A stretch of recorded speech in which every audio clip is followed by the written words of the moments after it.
Rabbi Stulberger is not really someone who needs an introduction around here, that's for sure. When I called him to ask if he would come and speak the night of Tisha B'Av, he said, "Is anyone going to be there?" I said, "Rabbi Stulberger, Makar Chaim, you worried about that?" I said, "Once that I announced that Rabbi Stulberger is coming, I'm sure that his Talmidim of years and years and years will come to hear the inspiring words of Rabbi Stulberger this evening." So it's really an honor and it's a pleasure and really a covet for all of us that someone whose heart is imprinted on all of the city of Los Angeles, thousands of students over decades of Harbatzas HaTorah and being mechazik Jews in all different situations in their life, who better than to inspire us on the night of Tisha B'Av to yearn for the Geulah. Ladies and gentlemen, Rabbi Stulberger.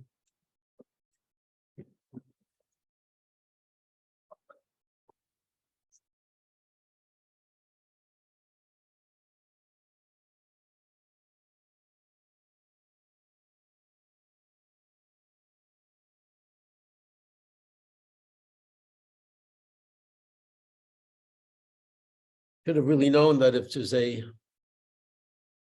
Welcome Torah somewhere in America where the kinnis Eich is over and the kinnis is over and the people are not running home, they're going to stay and they're going to do what they can to further connect themselves to this incredible day. I should have known will be this particular Welcome Torah, under the incredible leadership of a Rav and a Rebbe soon, Baruch Hashem, and still this unique yearning, the yearning to peace of Yeshua. Interesting question that we are told by the Gemara we are all going to be asked after 120 years. After 120 years, we're going to face the music. You might be asked a few other questions. One of them is going to be Tzipisa Yeshua. Have you yearned? Have you longed? Are you living a constant anticipation for the Geulah? Just sort of struck me. Is that really the best question? Tzipisa Yeshua. What about, did you cry over the Geulah, over the Gullahs? Did you cry over the Churban Abayis? I mean, that's more fundamental, isn't it? This is what we're doing today, aren't we? We're sitting on the floor. Did you cry over the Churban? Did you realize the loss? Are you living that devastation? Do you recognize, as was said by the Rav, that the tzaris in the Welt is connected to the Churban Abayis? Were you misabel over the Gullahs? Seems to be a more direct question. But the answer, I think, is obvious, and it's almost embedded in the unique, incredible day that we're in. A day we didn't even say Tachlin by Mincha today. We're not saying Tachlin tomorrow morning. It's an incredible day. A day we're on the floor, the day that we have to share our emotions, where the pain openly and cry as we sit on the floor, recognizing that we're so longing and we're so lacking. There's so much darkness in the world. And yes, all the tzaris comes because of the Churban Abayis, but also we have to also recognize that the darkness of the world, of a world that should be recognizing HaKadosh Baruch Hu, a world that is fighting so hard the other way to eradicate the fundamentals of ethics, of morals, of religion, of recognition that there's a God in the world. And HaKadosh Baruch Hu seems so distant.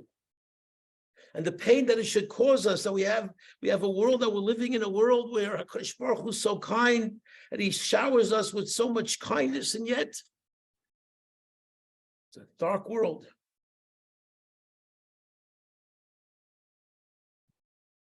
So at the same time that we are recognizing the sadness, the same time that we're sitting on the floor, apparently it needs to coexist.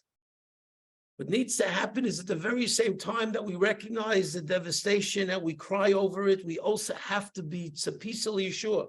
It's almost simultaneous. The tachten we don't say, we didn't even say by mincha, the tachten we don't say tomorrow, is because it's a yontif.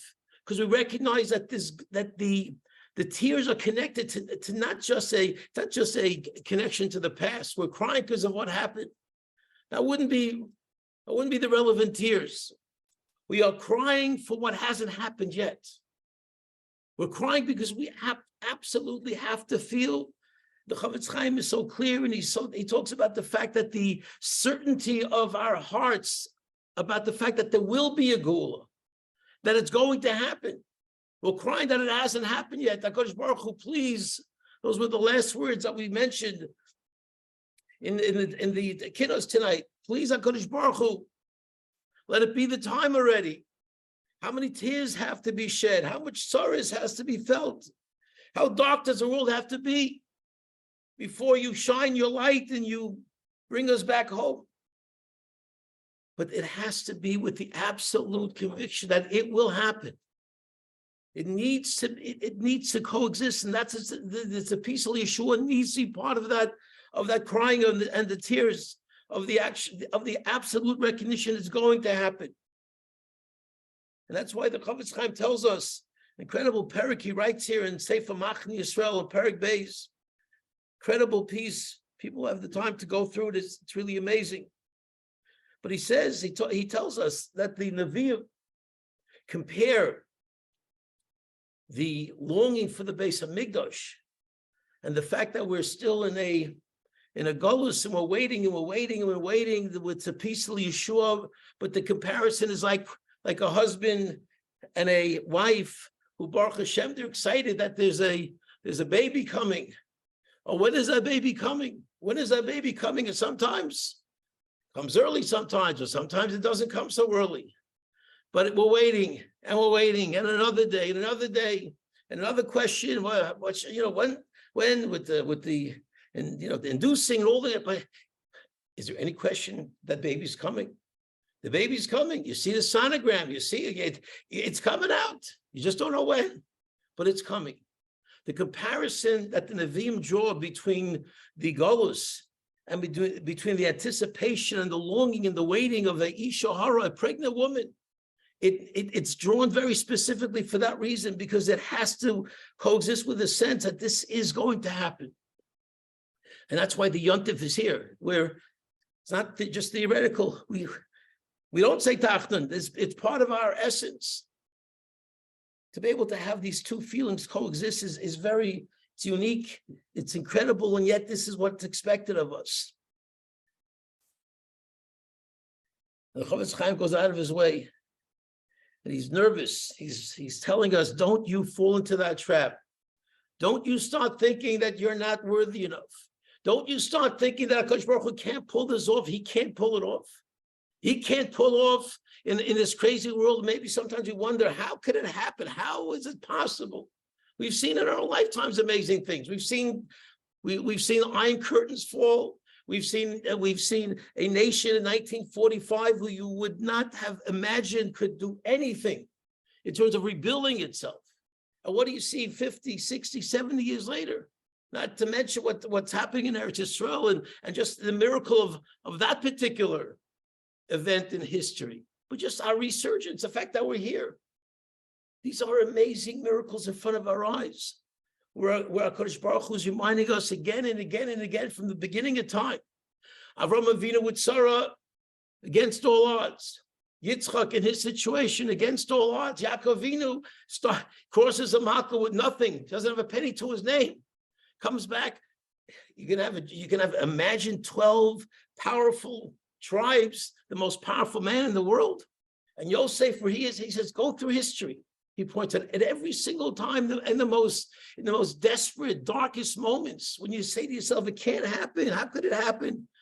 This world here Mashiach's going to come. Absolutely. We don't know how Kodesh Baruch is going to pull it off, but he can so pull it off. He's pulled off so many amazing things. So he tells us, don't fall into that trap. Don't think for a second that we're so downtrodden. Maybe in Chavetz Chaim's time, we were more downtrodden. Now We have an army, we have reasons to maybe feel more confident, but it doesn't matter. In the darkest moments, in the most seemingly overwhelmingly impossible moments, HaKadosh Baruch Hu can do this. And the tears have to be connected. HaKadosh Baruch Hu, we want the Geulah, we desperately need it. And we know you can make it happen. And he says, and also, I don't want you to think, what, we're going to be Zocher for the Geulah. We, 2023, look at our situation. So many challenges and so many problems and the technology and this and that and that. Didn't happen in all these different generations. Says right to Chavetz Chaim, and this is here. It's going to happen in our generation. It's going to happen. He says absolutely, it's going to happen. First of all, HaKadosh Baruch Hu wants it to happen. It happens. But we're so downtrodden. But he says something absolutely incredible. But HaKadosh Baruch Hu wants to bring the Geulah. HaKadosh Baruch Hu's vision starts getting a little blurred. Doesn't see the sins so carefully. I can't say such a thing. The Chavetz Chaim can say it. It's actually pasuk that when there's certain elements of schusim and Klal Yisrael, doesn't mean we're perfect. Doesn't say that the goal is going to happen when we're perfect. We do have to eradicate sin haschinam. That the Chavetz Chaim does right in a different place. We do have to eradicate the negativity and the animosity and the rifts that we have within different communities, within different families and different relationships. But that we're perfect, that we don't have problems. HaKadosh Baruch Hu wants to bring the Geulah, he will bring it. And somehow the problems will be overlooked. As I state, the Chavetz Chaim said that's Torah Sinai. He says it. We don't have to be perfect. We have to want it. We have to believe in it. We have to know it can happen. We can't be, I always say often in school, if we're in that mode where we get a text, I'm not sure, I mentioned this last night also at Valley Torah, I don't know how we're going to find out that Mashiach is here. But it could very well be a text on the phone. It's Shaykh, Stulberger, okay? LL flight 427, 3 o'clock this afternoon, be there, okay, in LAX.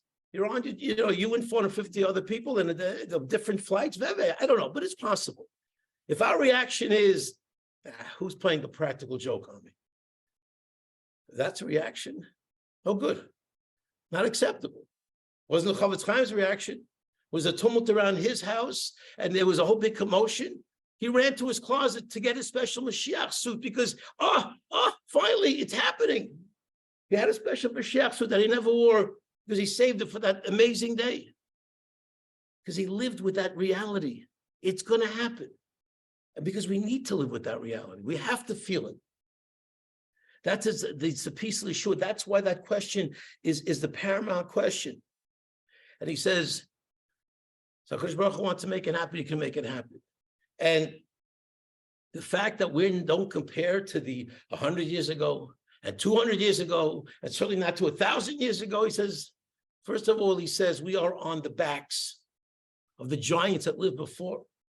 Whatever the Chavetz Chaim did for his generation, Rabbi Chaim Ozer and the Vilna Gaon and the Rambam and all the incredible people throughout history, all of their schusim and all of their actions and all of their tears are all part of the energy in this world that we are, in a sense, climbing on their shoulders to just finally get there.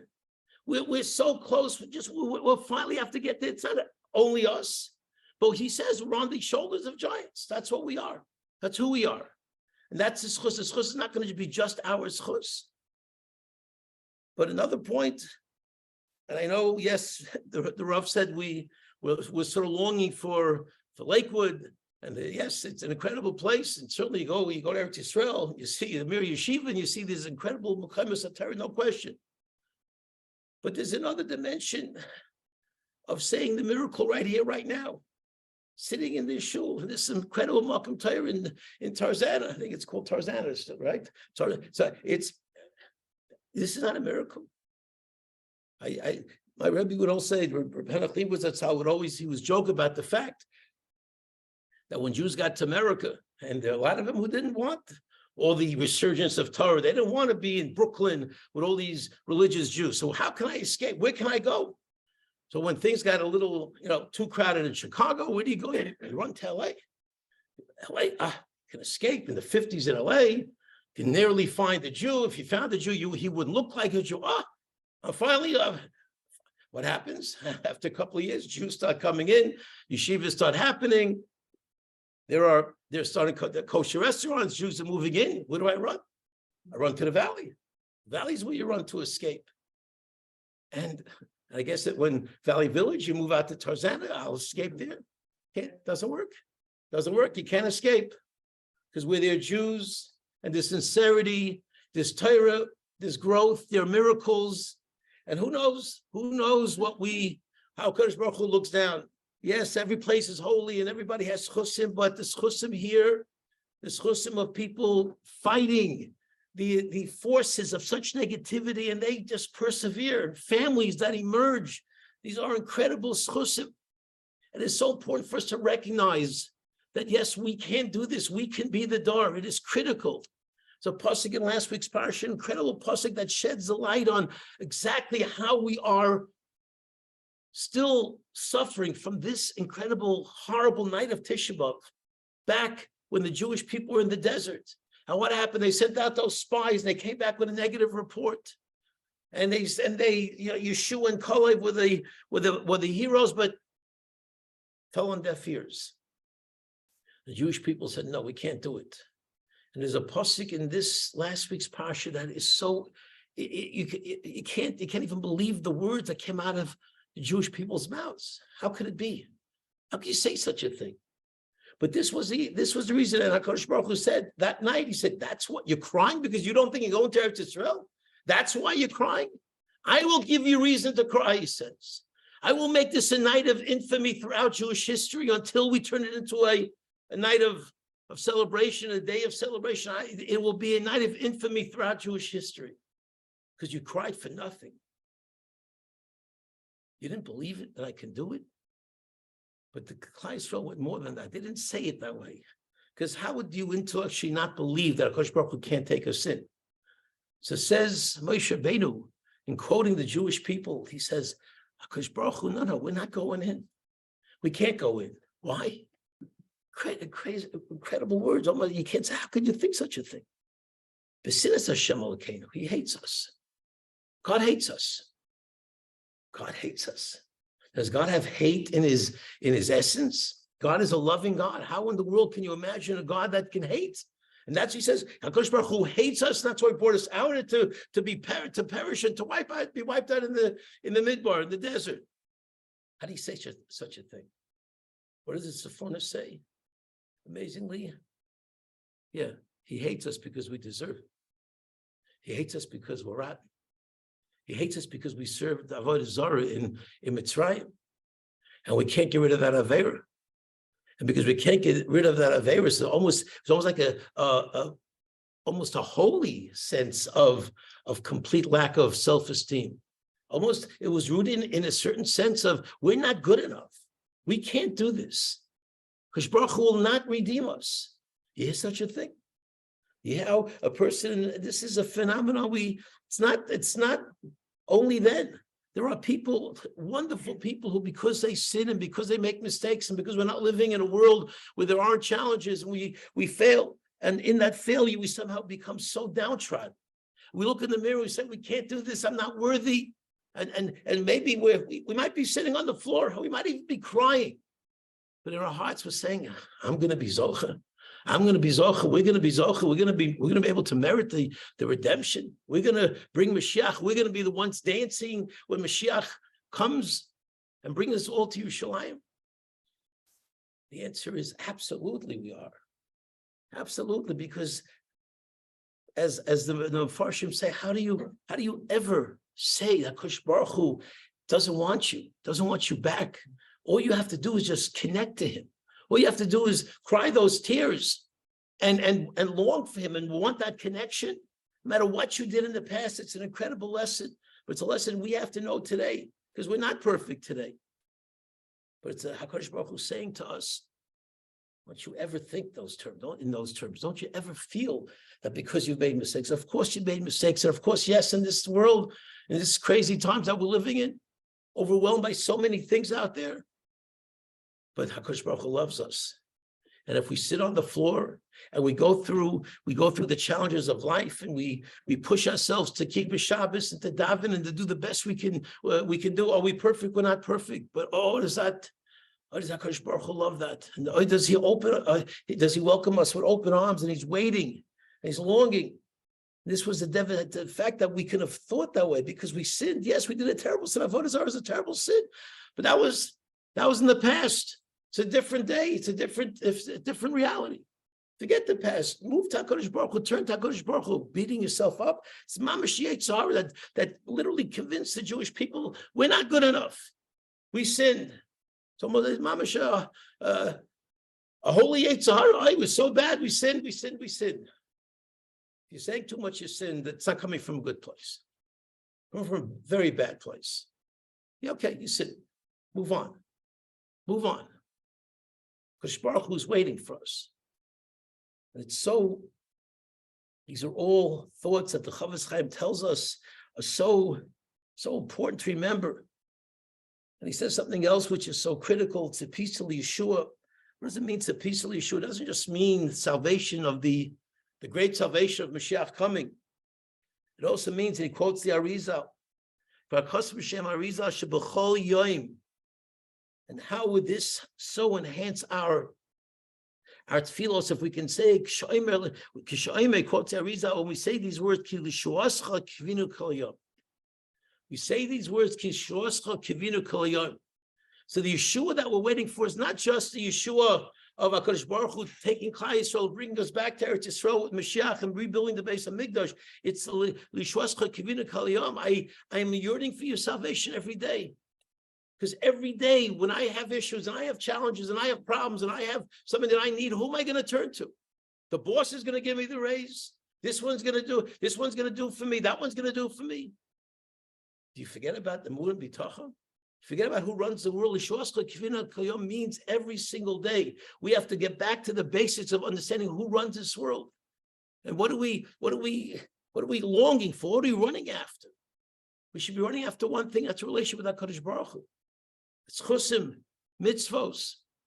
We should be running after things that are eternal. And if we recognize this, then Beis HaLevi makes an amazing point. And this so connects to the very essence of what Tisha B'Av is about, the rectification of the B'Roma Chaveroi, the rectification of the Sinas Chinam. Says Bitachon and Emunah are integral parts of what this day is all about. Just one other indication of that. That's also the Chavetz Chaim quotes from Chaim Volosh, an incredible statement. The famous statement, Pnei Ador K'Pnei HaKelev. Pnei Ador, when Mashiach comes in that generation, the face of the generation will be like the face of a dog. What does that mean? Many different interpretations of what that means. But Chaim Volosh says an amazing thing. I didn't know this. I don't have a pet, but I'm sure there are probably a few pet owners here. But apparently when you throw a rock at a dog pounces on the rock and like attacks the rock. Hit me. I'm upset. So, he's on the rock. He's going against the rock. The rock is your problem. Somebody threw the rock at you. Dog doesn't know that. Pnei Ador K'Pnei HaKelev means that there'll be such darkness that literally we will be reacting to things, not recognizing it's coming from HaKadosh Baruch Hu. Somebody with a baseball bat, you beg the bat, don't hit me, baseball bat, don't hit me. You got to talk to the person who holds a baseball bat. Or more fundamentally, HaKadosh Baruch Hu, who is directing the situation that you're stuck in a tough spot. But the point is that Pnei Ador K'Pnei HaKelev, there'll be such darkness. Therefore, we need to bring that light. We need to reinforce the recognition of exactly who runs the world. That's what it means. Pnei Ador K'Pnei HaKelev will be like dogs reacting to the immediacy without knowing the bigger picture, thinking that it's our money comes from people. Money comes from HaKadosh Baruch Hu. The jealousy that we have, and this is what the Beis HaLevi says. He makes the fundamentally critical point of even the sin of Sinas Chinam, the story of Kamsa Bar Kamsa, and all of the subsequent issues that still plague Klal Yisrael with the Lashon Hara and the Sinas Chinam. How could it happen? Only can happen for one reason, he says. Because we don't recognize who runs the world. But you're going to take revenge over somebody. So somebody cost you your job. And somebody cost you a shidduch. Somebody did, yes. It's terrible. But did the person cost you the job? Did the person cost you the shidduch? Or is HaKadosh Baruch Hu running the show? He's running the world. Yes, it's wrong for the person to have been involved, that he made that choice. I have a taina, but is that really the problem? Would we be so upset if we recognize that our problems are not with this person, not with this, with that particular family, and not particular? It's HaKadosh Baruch Hu and me. He runs the world, and he's putting me in this particular situation. I've got to take it up with him, not with anybody else. Boy, would the world be different. Boy, would we not be so intent on getting even and showing other people and showing who's boss and all of the craziness that goes on in different situations with families and with communities. It's HaKadosh Baruch Hu. We're forgetting the fundamentals. He says that's the root of the Be'on L'Chaveya problem that we have to be able to rectify. If we got back to Emunah B'Tachon, if we recognize who ran the world, recognize what's going on, what's really going on, we wouldn't have the problem. Okay, so the person did it, but the money, whatever I'm going to get anyway. Nobody cost me $100,000. He ripped off this, he ripped off that. Whatever was designated in Rosh Hashanah of what's going to be mine is going to be mine. And it might unfold many different ways, but it's the same bottom line. And nobody cut me off, and nobody cut me short, and nobody gave me anything. And nobody took anything away from me. Even on the positive side. Yeah, you have to be makatov, but you're the one who gave me what I desperately needed. HaKadosh Baruch Hu gave me what I needed. HaKadosh Baruch Hu, of course, it's obvious, but it's not so obvious. Beis Levi says this is what we have to reinforce, especially at this particular time.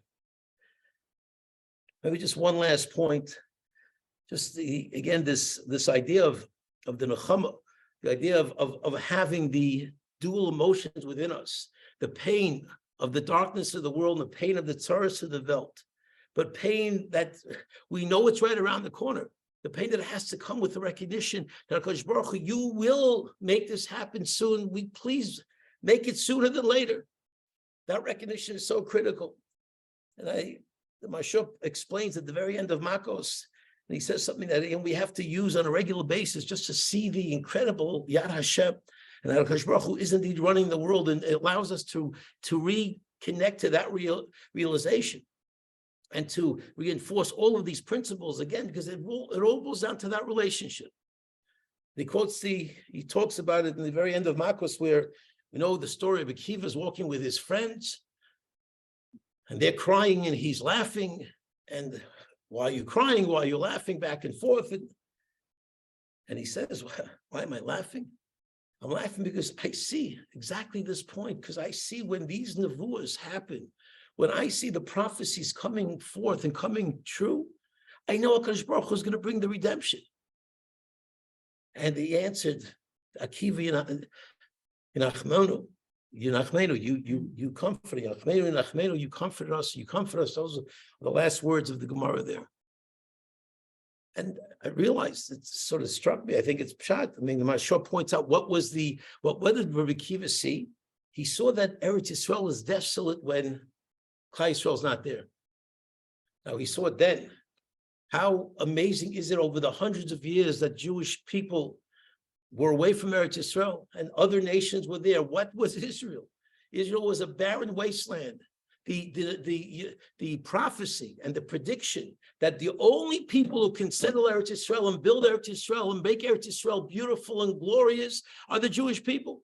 And when you see that in actuality, as he saw it on a little level, but we see it, Baruch Hashem, after hundreds of years, people went to Eretz Yisrael, they saw a wasteland. What's ever going to become of this place? Mark Twain writes essays about how in the world could anything ever become of this forsaken land, God-forsaken land. Yeah, because Jews aren't there. When we come back, is Eretz Yisrael not the most miraculous place? I mean, the source of you name it. Forget about, the agriculture, but also just not everything. Just everything's coming from Eretz Yisrael in such incredible ways. These are miracles in front of our eyes. Reinforcing this absolute truth that the Geulah is right around the corner. And our job is to peacefully assure, to recognize it and to yearn for it, and to feel that love, and to recognize that we're not perfect, but boy, do we have to believe that we are worthy.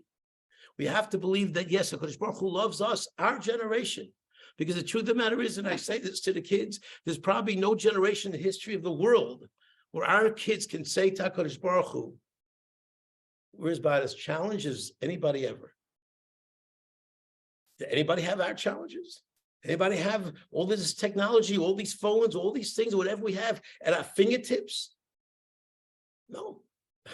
It's hard to imagine how anybody would have reacted with all of these nisyonos, all these tests all around us. But you know what?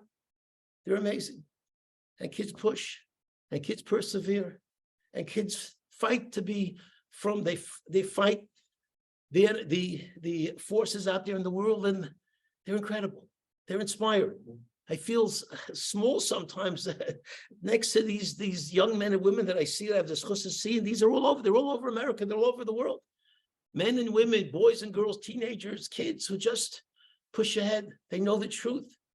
And they look sheker in the eye. They look the falsehoods in the eye. They say, no, we're going the right way. We're not going the wrong way. We're not following this craziness of the world. Did anybody ever say this in the history of mankind? Maybe not. Certainly the 100 years ago, they didn't have these kinds of tests, that's for sure. So Bez Hashem, there's so much to be excited about. At the same time that we're crying, at the same time we feel the tremendous loss, the tremendous gap of what should be versus what is right now. We have to feel it, we have to internalize it, but at the same time, we have to have that tzipisa Yeshua, that anticipation and that connection and that feeling of worthiness. So Bez Hashem, together, if we take the lead and kilos like this, kilos that stay around late at night when it might be easy to get some extra sleep, so we don't have to, our fast isn't as long. But Baruch Hashem, you're here. And it's l'shemu teferetz, it's an inspiration. Bez Hashem, HaKadosh Baruch Hu should look down upon us, upon Gans Klal Yisrael, see the tzipisa Yeshua, see the yearning, see the tears, see the fact that we're on the floor once again on Tisha B'Av. Bez Hashem will be the last Tisha B'Av as we, Bez Hashem, very quickly meet Mashiach b'Mehavrim.